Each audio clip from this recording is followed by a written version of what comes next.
अस्सलाम वालेकुम स्टूडेंट्स, कैसे हैं आप सब? खैरियत से हैं?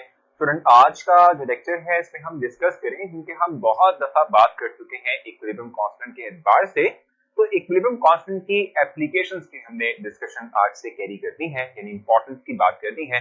तो आज हम देखेंगे कि किस तरह से जो केसी की वैल्यू है, यानी कि जो इक्विलिब्रियम कांस्टेंट की वैल्यू है, वो प्रेडिक्शन देती है, बताती है हमें कि डायरेक्शन ऑफ फ्रिक्शन किस तरह को है, डायरेक्शन फॉरवर्ड जा रहा है, बैकवर्ड जा रहा है, या डायरेक्शन जो है वो इक्विलिब्रियम को गेन कर चुका है। तो उसके लिए हम देखेंगे कि अगर QC की वैल्यू KC से ग्रेटर हो, या QC की वैल्यू लेस देन KC हो, या QC की वैल्यू इक्वल टू KC हो, तो डायरेक्शन ऑफ फ्रिक्शन क्या होगी। आज के लेक्चर में यही तमाम चीजें हमें डिस्कस करें। तो जी स्टूडेंट, जैसे मैंने आपसे कहा कि हम इंपॉर्टेंस ऑफ केमिकल इक्विलिब्रियम की बात कर रहे हैं, और उसमें जो पहला पॉइंट हम डिस्कस कर रहे हैं वो prediction of direction of friction है। तो जल्दी से मूव करते हैं towards that. Prediction of direction of reaction.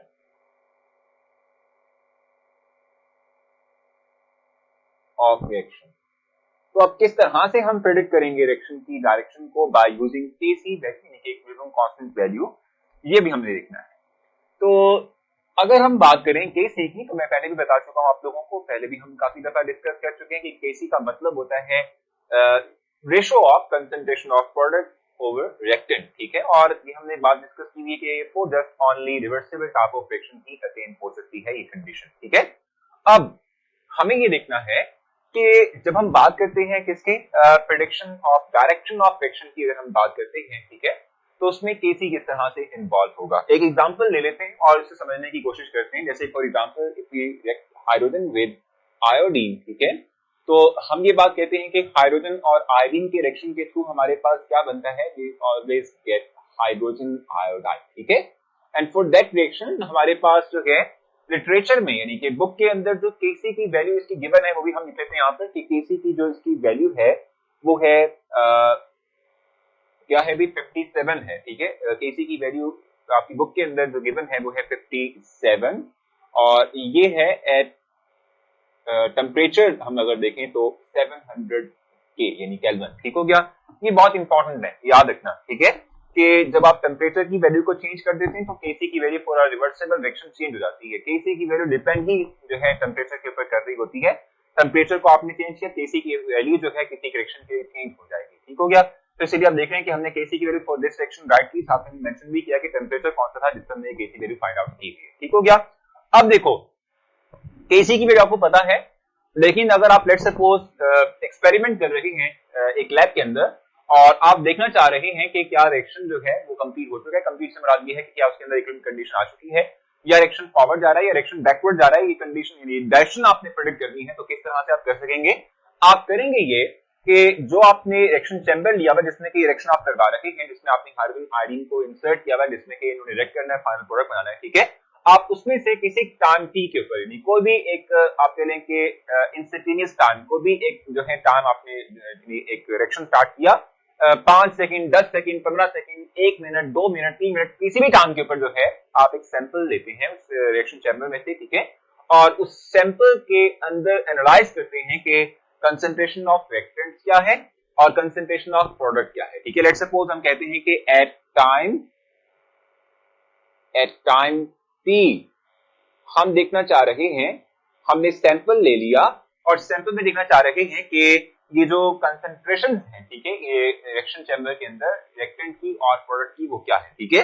तो एट टाइम टी अगर हम देखें तो कंसंट्रेशन ऑफ हाइड्रोजन अगर आप देखें तो ये हमारे पास है, अगर हम देखें कि हमारी बुक में जो है जो कंसंट्रेशन की बनेंगे 0.10 है, 0.10 मोल पर डी एन क्यूब है। जब हमने टी टाइम के बाद अपने रिएक्शन चैम्बर में से सैंपल निकाला तो सैंपल के अंदर कितनी अमाउंट हाइड्रोजन गैस की थी, ठीक है। इस तरीके से फिर हमने जो है उसी सैंपल के अंदर ये भी दर्ज किया कि आयोडीन कितना मौजूद है, ठीक है। तो आयोडीन हमें मिला भी आफ्टर टाइम टी हमारे पास जो आयोडीन था दैट इज 0.20 मोल पर डी एन क्यूब, ठीक है। इस तरीके से हमने देखा कि हमारे पास after time T hydrogen iodide की कंसंट्रेशन कितनी है। तो हाइड्रोजन आयोडाइड की कंसंट्रेशन हमने निकाली, वो कितनी थी हमारे पास 0.40 थी, 0.40 थी, ठीक है, जो कि है मोल पर डी एन क्यूब, ठीक हो गया। तो ये हमारे पास कंसंट्रेशन है, ये एट टाइम टी है। हमें कंफर्म नहीं है कि जो रिएक्शन हम करवा रहे हैं आफ्टर टाइम टी, क्या उसके अंदर इक्विलिब्रियम डेवलप हो चुका है या रिएक्शन फॉरवर्ड जा रहा है या रिएक्शन बैकवर्ड जा रहा है। अभी हमें इससे मतलब कोई कंफर्मेशन नहीं है, ठीक है। अभी स्टिल हम अनसर्टेन है कि रिएक्शन के अंदर इक्विलिब्रियम गेट हो गया या नहीं हुआ, इससे मतलब अभी हम अपनी इंफॉर्मेशन गैदर करना चाह रहे हैं, ठीक हो गया। तो अभी हमने टाइम टी के ऊपर ये तमाम कंसंट्रेशन निकाल ली है। अब हम क्या करेंगे, जो केसी का एक्सप्रेशन है उसको राइट करेंगे और उसमें ये तमाम वैल्यूज पुट करेंगे, ठीक है।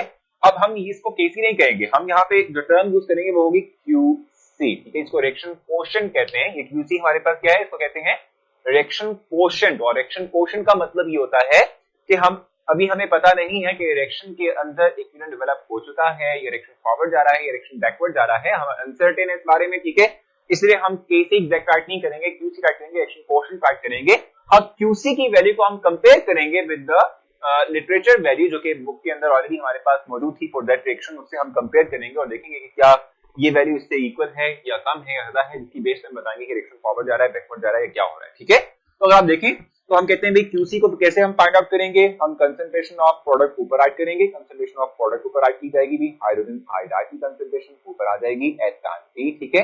उसके बाद हाइड्रोजन की कंसंट्रेशन आएगी नीचे, ये भी टाइम टी पे आएगी, और उसके बाद कंसंट्रेशन ऑफ आयोडीन आएगी एट टाइम टी, ठीक है। अब वैल्यूज को इसमें पुट कर लें, ठीक है। तो आप जब वैल्यूज को इसमें पुट करेंगे, आपके पास कंसंट्रेशन है हाइड्रोजन आयोडाइड की 0.40, ठीक है, का स्क्वायर। इस तरीके से कंसंट्रेशन ऑफ हाइड्रोजन आपके पास है 0.1, कंसंट्रेशन ऑफ आयोडीन आपके पास है 0.2, ठीक है। अब आप इसको सॉल्व कर लें।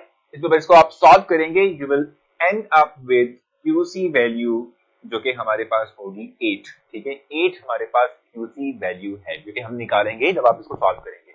अब इससे हमें क्या डायरेक्शन मिल रही है, इससे हमें ये डायरेक्शन मिल रही है कि क्यूसी की वैल्यू जो है it is far less than as compare to KC value, ठीक है। इसका मतलब ये हुआ कि रिएक्शन जो है उसके अंदर अभी इक्विलिब्रियम डेवलप नहीं हुआ, अभी बहुत सा रिएक्टेंट कंज्यूम होना बाकी है और बहुत सा प्रोडक्ट अभी बनना बाकी है, ठीक है।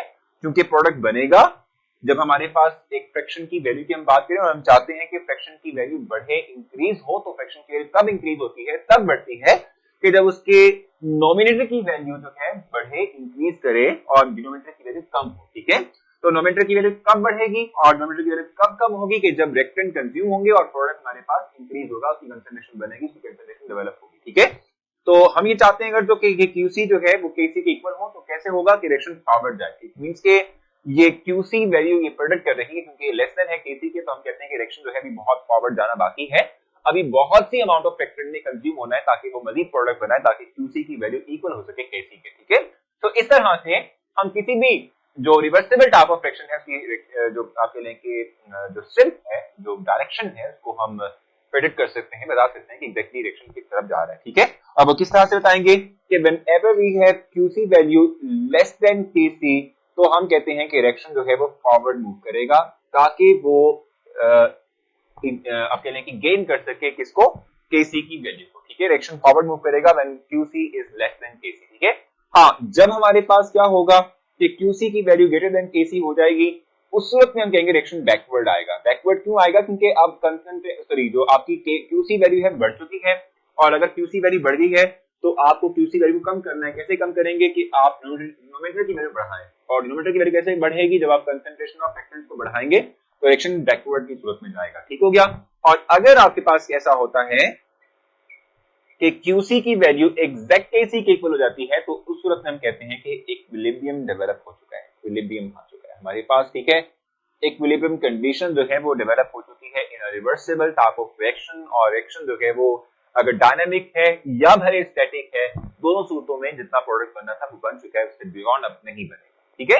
तो ये हमारे पास prediction of direction of fraction के हवाले से ये एक इंपॉर्टेंस है केसी की, जिसमें आपके लिए हेल्प करता है कि रिएक्शन के मुताबिक हम इंफॉर्मेशन गैदर करें। सो मुझे उम्मीद है कि ये तमाम पॉइंट्स जो हमने डिस्कस किए आपको समझ आए होंगे।